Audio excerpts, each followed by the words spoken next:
तो इस कहानी की शुरुआत होती है टेररिस्ट के एक ग्रुप को दिखाते हुए, जिन्होंने बहुत सारे बच्चों को अगवा किया होता है। इस ग्रुप को चलाने वाले दो मेन लोग थे, जिनमें एक डॉक्टर थी जिसका नाम बी था और उसके साथ उसका साथी। तभी इनके ग्रुप से एक 7 साल की बच्ची भाग जाती है। वो जंगलों की तरफ गई थी। ये लोग उसे बहुत तलाशते हैं पर वो इन्हें कहीं भी नहीं मिलती। वो बच्ची क्योंकि काफी जख्मी थी तो ये लोग ये सोच लेते हैं कि वो मर चुकी होगी, क्योंकि भला इतनी छोटी बच्ची इतना सारा जख्मी होने के साथ जिंदा कैसे रह सकती। खेत का मालिक अगली सुबह जब वहाँ आता है तो उस बच्ची को देख लेता है। उसे जख्मी देखकर वो उसे उठाकर अपने घर ले आती है और डॉक्टर से उसका इलाज करवाती है। डॉक्टरों ने बताती है कि ये ठीक है, इसकी हालत इतनी खराब नहीं है, तो बहुत जल्दी होश में आ जाएगी। तभी सीन यहाँ से शिफ्ट होकर आता है 10 साल के बाद, जहाँ हम एक लड़के को देखते हैं जिसका नाम जायुन था। वो थोड़ी शरारती थी। एक दुकान से वो बहुत सारी बोरियां उठाकर अपने साथ ले जाती है। दुकान के मालिक को बताए बगैर। वो चालाक भी थी और समझदार भी, यहाँ तक कि बगैर लाइसेंस के वो गाड़ी चलाती थी। ये लड़की और कोई नहीं बल्कि शुरुआत वाली बच्ची है। खेतों के इस मालिक ने इसे गोद ले लिया था और अपनी बेटी उसको समझ लिया था। पढ़ाई में अच्छी होने के साथ साथ वो अपने डैड के साथ भी काम करवाती थी। अक्सर उसे सिर दर्द के दौरे पड़ा करती थी, जिस दौरान उसे अपनी माजी की बातें, अपने गुजरे हुए वक्त की बातें याद आने लगती है। गुजरी हुई यादें इतनी भयानक होती थी कि उसका सर फटने वाला हो जाता था। एक दिन जायुन की दोस्त उसे एक सिंगिंग कंपटीशन जहाँ गानों का मुकाबला होता है उसकी वीडियो दिखाती है, जिसमें अगर कोई हिस्सा देगा और जीतेगा तो उसे बहुत सारे पैसे दिए जाएंगे। ये वीडियो देखकर जायुन काफी खुश हो जाती है और इस कंपटीशन में हिस्सा लेने का फैसला करती है ताकि वो जीते, क्योंकि उसे पैसों की जरूरत थी। वो अपनी फैमिली की मदद करना चाहती थी। फिर इस कंपटीशन का टेस्ट देने के लिए वो चली जाती है, जहाँ पर उसका गाना सुना जाता है, चेक करने के लिए कि वो कितना अच्छा गाती है। और वो यहाँ गाना तो गाती है, साथ ही एक जादू भी करके दिखाती है। माइक को हवा में कर देती है। जो चीज जाहिर है काफी अलग थी, जिस बात को जाहिर कर रही थी कि इसके अंदर सुपरनेचुरल पावर्स है, जिससे हम समझ पाते हैं कि उसके अंदर कुछ तो ऐसा है जो उसे बाकियों से अलग बनाता है। अब उसका ये पहला राउंड कामयाब रहता है। उसके माँ बाप देखते हैं कि जायुन ने वहाँ पर जादू भी किया है, तो वो थोड़ा परेशान हो जाते हैं। तो वो जायुन को ऐसा करने से मना करती है, क्योंकि अगर वो ऐसा करती रही तो उसकी असलियत सबके सामने आ जाएगी, जिससे वो हमेशा के लिए अपने माँ बाप से दूर हो जाएगी, जो वो नहीं चाहते। अगले दिन ट्रेन से जायुन सिंगिंग स्टूडियो जा रही होती है, क्योंकि अगले राउंड के लिए उसे बुलाया गया था। तभी उसकी सीट के सामने बैठा हुआ इंसान, जिसका नाम नोबल मैन था, उससे बात करने की कोशिश करता है। कहता है कि मैं तुम्हें जानता हूँ, और फिर थप्पड़ का इशारा करके वो उसे उसका गुजरा हुआ वक्त याद दिलाने की कोशिश करता है और कहता है कि 10 साल पहले जो हादसा तुम्हारे साथ हुआ था उसमें मैं भी शामिल था। मगर अभी भी जायुन को कुछ याद नहीं आता। जिसके बाद नोबल मैन वहाँ से उठकर उस ट्रेन के दूसरे डब्बे में जाने लगता है। जी हाँ, तभी उसकी टक्कर एक आदमी से हो जाती है। वो इतना सर फिरा था कि उसे गुस्सा आ गया था और उस आदमी पर उसने हमला कर दिया था। वो उसे इतना मारता है कि अधमरा कर देता है और फिर उठाकर उसे चलती हुई ट्रेन से बाहर फेंक देता है। अब ये सीन देखकर हम समझ जाते हैं कि वो सीधा तो नहीं है, बल्कि उसकी मासूम से दिखने वाले चेहरे के पीछे एक खतरनाक रोग छुपा हुआ है। फिर जायुन स्टूडियो पहुँचती है। इस राउंड को भी वो जीत कर अगले राउंड के लिए चुन ली जाती है। खुशी खुशी जब वो भागती हुई आ रही थी तो तभी उसकी तबीयत खराब होने लगती है। उसकी नाक और मुंह से खून आने लगता है और इसी के साथ उसे दोबारा से सर दर्द के दौरे पड़ने लगते हैं। जहाँ वो थोड़ा नॉर्मल होकर वॉशरूम से बाहर आती है, उसकी दोस्त उसे लेकर बाहर सड़क पर आ जाती है। वो भी गाड़ी के आने का इंतजार कर ही रही थी कि तभी उनके सामने 2 काले रंग की गाड़ी आ जाती है। एक गाड़ी में से डॉक्टर बी का साथी निकल कर आता है, जो जायुन को लिफ्ट देने के लिए कहता है और उसका असली मकसद उसको अगवा करने का था। लेकिन तभी इधर उनकी गाड़ी आ जाती है। तब जायुन और उसकी दोस्त उन दोनों को नजरअंदाज करके अपनी गाड़ी में जाकर बैठ जाते हैं। जब जायुन टीवी पर आई थी तो पूरे ही मुल्क में मशहूर हो गई थी। उसके गाने वाली वीडियो डॉक्टर बीक और उसके साथी के पास भी गया था। तो वो समझ गई कि यही वो लड़की है जो 10 साल पहले उनकी कैद से भाग गई थी। अब जायुन को हम बस स्टैंड पर देखते हैं, जो बस के आने का इंतजार कर रही थी। जहाँ तभी नोबल मैन की गाड़ी उसके पास आकर रुकती है। वो भी उसे लिफ्ट देने की बात करता है, लेकिन जब वो इनकार करती है तो नोबल मैन कहता है कि जरा अपनी फैमिली का सोचो, अगर तुम ना मानी तो उनकी जान को भी खतरा हो सकता है। ये सुनकर वो काफी घबरा गई थी। फौरन अपने घर के लिए भागने लगती है। घर पहुँचकर जब वो अपने माँ बाप को सही सलामत देखती है तो उसकी जान में जान आती है। इसी रात जब उसकी पूरी फैमिली सो रही थी तो तभी जायुन अपना सर पकड़ के रोने लगती है। उसकी दोस्त भी आज उसके घर पर थी, जो वॉशरूम के लिए जाने लगती है। अब जायुन को बाहर से किसी की आवाज आने लगती है। वो घबराते हुए उठकर बैठ जाती है। वो जैसे बाहर आती है तो एक आदमी उस पर गन तान देता है और एक आदमी ने उसके दोस्त की गर्दन पर भी चाकू रखा हुआ था। 3 लोगों का लीडर उनके सामने आता है, जो डॉक्टर बी का साथी था, और अब वो जायुन को अगवा करने आया था। वो लोग उसे अपने साथ चलने के लिए कह रही थी कि तभी जायुन को दोबारा से सर दर्द का दौरा पड़ने लगता है। मगर जब एक आदमी जबरदस्ती उसे वहाँ से ले जाने की कोशिश करता है तो एकदम गुस्से से जायुन लाल हो जाती है। उस आदमी को वो जोर से मारती है और उसे गन छीनकर बाकी लोगों को भी उड़ा देती है। अब उसे यकीन नहीं आ रहा था खुद पर कि नॉर्मल होने के बावजूद भी मैंने ऐसा कैसे कर लिया। तभी यहाँ नोबलमैन और उसके साथी आ जाते हैं। वो मुझसे कहते हैं, मैंने तुम्हें कहा था ना कि मैं तुम्हें जानता हूँ, तुम इंसानों की तरह नॉर्मल नहीं हो बल्कि सबसे हट कर हो। यही वजह है कि मैं और वो लोग तुम्हारे पीछे पड़े हुए थे। अगर तुम मेरे साथ चली तो तुम्हारा ही फायदा है, तुम्हारी याददाश्त भी वापस आ जाएगी। जायुन चलने के लिए मान जाती है। वो उसे अपने साथ गाड़ी में बिठाकर एक रिसर्च लैब में लाती है, जहाँ उसकी मुलाकात होती है डॉक्टर बीक से। डॉक्टर बीक जैसी जायुन को देखती है काफी खुश हो जाती है और कहती है कि मुझे लगा था तुम मर गए हो, लेकिन जब तुमने टीवी पर आकर वो जादू किया तो मुझे यकीन आ गया कि तुम वही हो और मेरी हिम्मत जो खत्म हो गई थी दोबारा से लौट आई। अभी भी उसे कुछ याद नहीं आ रहा था और उसकी नाक और मुंह से फिर से खून आने लगता है। डॉक्टर बीक जो दूसरे कमरे में बैठकर उससे बातें कर रही थी हंसने लगती है और अपने डॉक्टर को उसे इंजेक्शन लगाने का कहती है। तब वो ऐसे ही करता है और उसे इंजेक्शन लगा देता है। यह डॉक्टर बीक उसे बताती है कि असल में तुम इंसान के रूप में विच हो, चुड़ैल हो और अब तुम्हें सब याद आ जाएगा। तुम्हें अपने गुजरे हुए वक्त और अपनी शक्तियों के बारे में भी पता चल जाएगा, यानी सुपरनैचुरल पावर्स के बारे में। लेकिन हाँ, हम ये इंजेक्शन तुम्हें हर रोज नहीं देंगे, तो इसीलिए तुम्हारे नाक और मुंह से खून निकलता रहेगा, इसमें घबराओ मत। अब डॉक्टर बीक का मकसद ये था कि वो इंजेक्शन लगाकर उसको अपने लिए इस्तेमाल करे। लेकिन अब कहानी यहाँ पर एक बड़ा ही अलग मोड़ लेती है। जायुन अचानक ही मुस्कुराने लगती है और कहती है कि तुम्हें क्या लगता है तुम मुझे यहाँ लाई हो? कि तुम गलत हो, क्योंकि मैं यहाँ खुद आना चाहती थी ताकि तुम मुझे ये इंजेक्शन लगा दो, क्योंकि इससे मेरी जिंदगी के कुछ और साल बढ़ गए। हालांकि बीमारी की वजह से मेरी कुछ दिन के बाद मौत हो जानी थी, लेकिन शुक्रिया, तुमने मेरा ये काम आसान कर दिया। जिसके बाद वो बड़ी खतरनाक अंदाज से उठती है और अपनी ताकतों से वहाँ पर मौजूद सारे ही डॉक्टर्स को मार डालती है। जिसके बाद वो बाहर आकर इस पूरी लैब के सारे ही लोगों को मारने लगती है। अब यहाँ मैं आपको बता दूं कि जायुन के अंदर ये ताकतें कैसे हैं, क्योंकि असल में वो सचमुच विच है, चुड़ैल है। जब भी तो वो इतनी छोटी सी उम्र में इनकी कैद से भाग गई थी, क्योंकि बचपन से उसके पास सुपरनैचुरल पावर्स थी और वो उस वक्त डॉक्टर बी की वो सारे लोगों को मारकर वहाँ से भाग गई थी। पूरी फिल्म में बस वो ड्रामा ही कर रही थी। असल में उसे अपना गुजरा हुआ वक्त सारा का सारा याद था और सिंगिंग कंपटीशन में हिस्सा उसने इसलिए नहीं लिया था कि उसकी फैमिली को पैसों की जरूरत है, बल्कि इसलिए लिया था ताकि वो डॉक्टर बीक तक पहुँच सके। और ये सारा उसका प्लान था। उसका जादू करना, नोबलमैन से मिलना, अगवा होना, सब इसमें शामिल था। प्लान के मुताबिक यहाँ पर आकर वो सबको मार डालती है अपना बदला लेने के लिए। वहाँ फिर डॉक्टर बीक की टांग में गोली मारती है और कहती है कि तुमने कैसे सोच लिया मैं तुम्हें भूल गई। मैं तुम्हें और उस दिन को कैसे भूल सकती हूँ जब तुमने मुझे दर्द दिया था, जिसमें हर रोज मैं तड़पा करती थी। वो उसे एक और गोली मारती है कि तभी यहाँ पर नोबलमैन आ जाता है जो जायुन पर गन पॉइंट कर देता है। अब नोबलमैन भी जायुन जैसा एक बच्चा था जिसे डॉक्टर बीक ने अपने पास अगवा किया था, लेकिन उसके पास जायुन जैसी शक्तियाँ नहीं थी। यही वजह थी कि जायुन से वो जलता था, उसके पीछे पड़ा हुआ था। तभी तो डॉक्टर बीक का साथी आता है जायुन के पास और उसे डॉक्टर बीक के इस साथी की अवानियत के बारे में भी याद आ जाता है कि कितना बेरहम है। उस रात इसने मेरे साथ बहुत गलत किया था। इससे पहले कि वो उस पर हमला करता,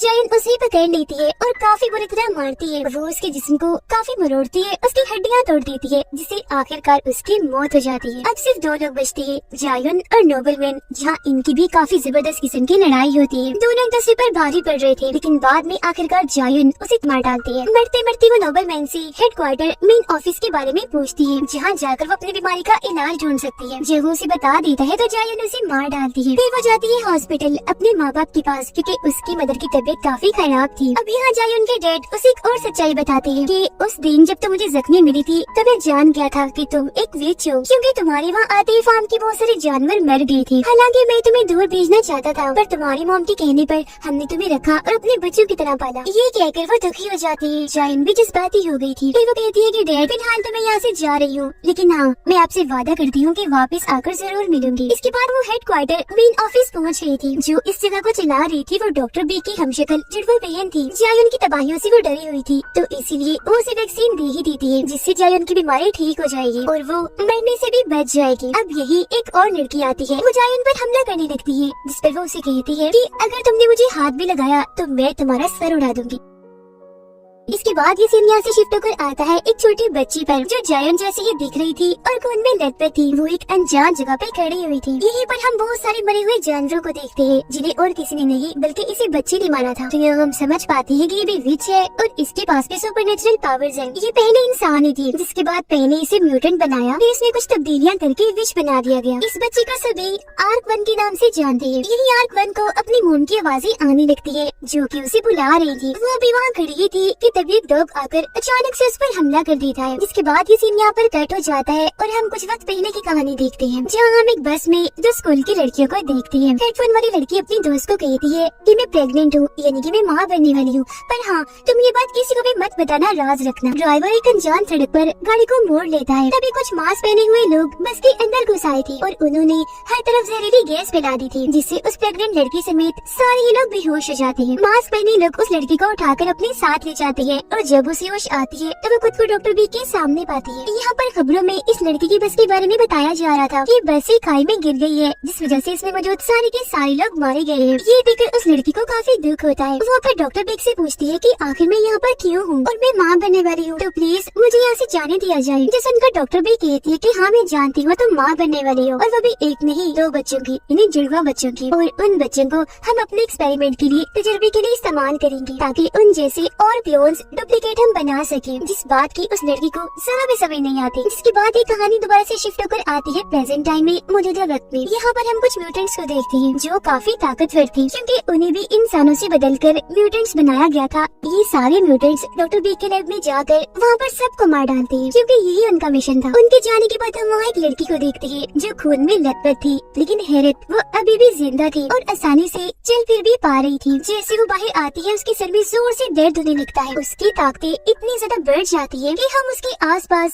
सारी चीजों को हवा में उड़ते हुए देख पाते हैं। उसे अपनी मोम की आवाजें सुनाई दे रही थी जो उसे अपने पास बुला रही थी। उसकी मोम एक अनजान चेंबर में होती है, जिससे हम समझ पाते हैं कि ये लड़की और कोई नहीं बल्कि आर्क-1 है। उस वक्त वो बच्ची थी, पर आज प्रेजेंट टाइम में वो बड़ी हो गई है। अब आर्क-1 चलते चलते सड़क पर आ गई थी, जिसकी गाड़ी काफी स्पीड से उसके बहुत ही पास ही होकर गुजरती है, पर वो उससे जरा भी नहीं डरती, इसीलिए वो गाड़ी आगे जाकर रुक जाती है। वो गाड़ी फिर दोबारा से पीछे आकर आर्क-1 के पास आके रुक जाती है। गाड़ी में बहुत सारे आदमी थे जो सारे गुंडे लग रहे थे। गुंडों का बॉस आर्क-1 से इसके बारे में पूछता तो है, पर वो कोई जवाब नहीं देती। वो फिर आर्क-1 को अगवा करके अपनी गाड़ी में बिठा लेता है, क्योंकि वो लोग एक लड़की जो बिजनेसमैन थी उसे अगवा करके अपने साथ ले जा रहे थे। और गुंडों के बॉस का मानना था कि अगर आर्क-1 ने हमारी गाड़ी देख ली है तो ये हमारे लिए मुसीबत बन सकती है। इसके लोग आर्क-1 को परेशान करने और उस लड़की को मारने लगते हैं, जिस वजह से आर्क-1 को इतना गुस्सा आ जाता है कि यहाँ पर उसे अपनी शक्तियों का इस्तेमाल करना ही पड़ता है। वो उन्हें एकदम से काफी बुरा मारने लगती है। उठा कर एक एक करके उनको गाड़ी से बाहर फेंकती जा रही थी, किसी को सामने वाले शीशे से, किसी को दरवाजे से, तो किसी को पिछली साइड से, जिससे उनकी गाड़ी का एक्सीडेंट हो जाता है और सारे गुंडे मारे जाते हैं, सिवाय गुंडों के बॉस के, उस लड़की के और आर्क-1 के। ये बच गए थे। फिर आर्क-1 जब गुंडों के बॉस को मारने के लिए आगे बढ़ती है तो जमीन के मालिक उसे ऐसा करने से रोक देती है, तो वो ऐसे ही करती है, उसे नहीं मारती, छोड़ देती है। यहाँ हम जान पाते हैं कि गुंडों का बॉस जमीन के मालिक को जबरदस्ती अपने साथ क्यों ले जा रहा था, क्योंकि वो उसकी जमीनें खरीदना चाहता था, मगर जमीन के मालिक ऐसा करना नहीं चाहते थे। तो गुंडों का बॉस उसे इसीलिए ले जा रहा था ताकि उसे मार डाले। फिर जमीन की मालिक अपने अंकल को कॉल करती है ताकि वो यहाँ पर आए और उसे अपने साथ ले जाए। फिर जैसे उसकी अंकल यहाँ पर आते हैं, आर्क-1 को कुछ होने लगता है। उसकी तबीयत खराब हो गई थी, नाक और मुंह से खून आ रहा था, जिसके साथ ही वो बेहोश हो जाती है। इसी वजह से जमीन की मालिक आर्क-1 को भी गाड़ी में डालकर अपने साथ ले जाती है। फिर आकर हम देखते हैं कि उसके अंदर एक डॉक्टर है। वो आर्क-1 के जिस्म से सारी गोलियां निकाल तो देती है, पर हम ये देखकर काफी हैरान रह जाते हैं कि उसके सारे के सारे जख्म अपने आप ही ठीक हो रहे हैं। उसके अंकल को लगता है कि शायद मैं शराब के नशे में हूँ, तो इसीलिए मुझे ऐसा नजर आ रहा है, ये सिर्फ मेरा वहम है। इसके बाद हम एक फौजी लड़की को देखते हैं जो खून में लथपथ थी और उसके पास बहुत सारी लाशें पड़ी हुई थी, क्योंकि उसने एक रिसर्च लैब में घुसकर बहुत सारे म्यूटेंट्स को मार दिया होता है। यहाँ सोल्जर लड़की के साथ उसका साथी भी था। उनकी बातों से हम समझ पाते हैं कि ये दोनों भी डॉक्टर बी के लिए ही काम करते हैं और डॉक्टर बी के कहने पर इन्होंने बहुत सारे म्यूटेंट्स को मार दिया। इस सोल्जर लड़की को देखते हैं जो अपने हाथों से अपने जिस्म में घुसी गोली को निकाल रही थी। उसका जिस्म अचानक ही बदलने लगता है, जिससे हम समझ पाते हैं कि वो खुद भी एक म्यूटेंट है, उसका साथी भी म्यूटेंट ही है। इसी वजह से उसके सारे जख्म अपने आप ही ठीक होते जा रहे थे। डॉक्टर बिग से मिलने जाती है। वो उसे हुक्म देती है कि कैसे भी करके आर्क-1 को ढूंढो और उसे मार डालो, क्योंकि वो भाग चुकी है और वो तुम्हारी ही तरह एक खतरनाक म्यूटेंट है। फिर सोल्जर लड़की को एक डिवाइस देती है जिसकी मदद से वो आर्क-1 को ढूंढेगी, क्योंकि इन्होंने आर्क-1 के जिस्म में एक चिप लगाई हुई है ताकि ये उसे ट्रैक कर सके, ढूंढ सके। सोल्जर लड़की और उसका साथी जो वहाँ से जा रही थी, उन्हें महसूस होता है जैसे उनका कोई पीछा कर रहा है। तब सोल्जर का साथी गाड़ी रोककर उन लोगों से लड़ने लगता है। वो इस पर अपना काफी भारी हथियार फेंकती है, पर ये बड़ी आसानी से सिर्फ अपने हाथ से उसे रोक लेता है। पेड़ों पर चढ़ चढ़कर ये उन्हें मार रहा था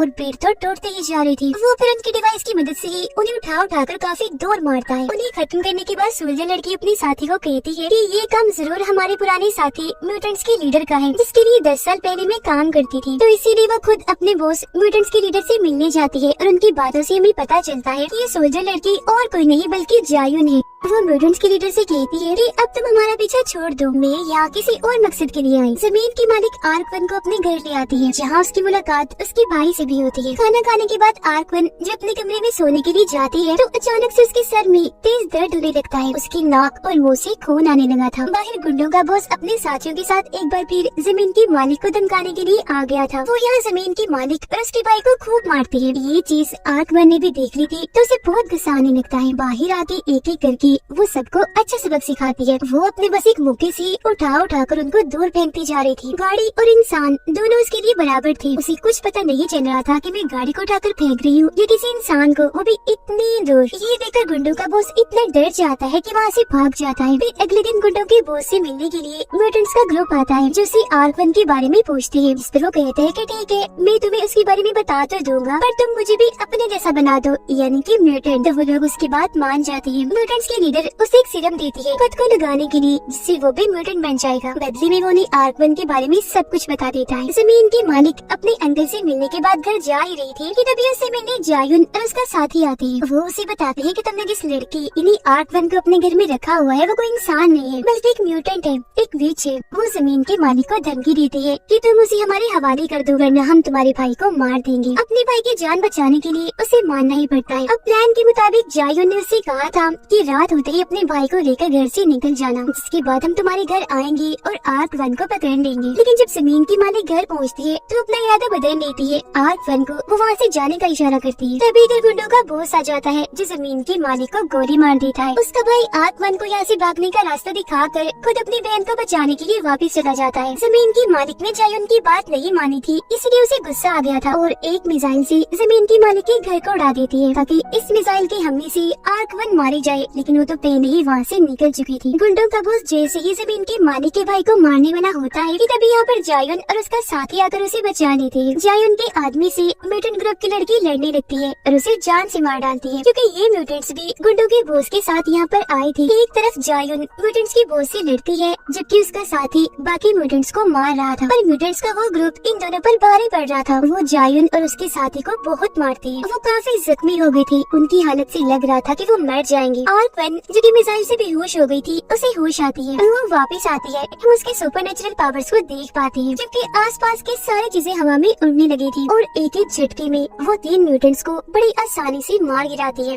म्यूटेंट्स के लीडर अब चुपके चुपके जैसे यहाँ से भागने वाली होती है तो तभी वहाँ जायुन आ जाती है, जिस म्यूटेंट को कहती है कि तुम तो उसके जान के दुश्मन बन गई हो। इतना कहकर वो उसे चाकू से मार देती है। वो अभी यहाँ ये राज खोलती है कि आर्कवन को मैं इसलिए ढूंढ रही हूँ क्योंकि वो मेरी बहन है। जी हाँ बिल्कुल, ये दोनों बहनें हैं, लेकिन क्योंकि इनकी मॉम किसी चेम्बर में फंसी हुई है तो अब इन्हें जाकर अपनी मॉम को ढूंढना है। जिसके बाद जायुन आर्कवन अपने साथ ले जाती है, जिसके बाद डॉक्टर बी को भी खबर लग जाती है कि दोनों बहनें आपस में मिल गई है। वो जानती थी कि वो दोनों अपनी मॉम को तलाश करते हुए यहाँ पर आएंगी और इसी के साथ इस कहानी के दोनों पार्ट्स इधर ही खत्म हो जाते।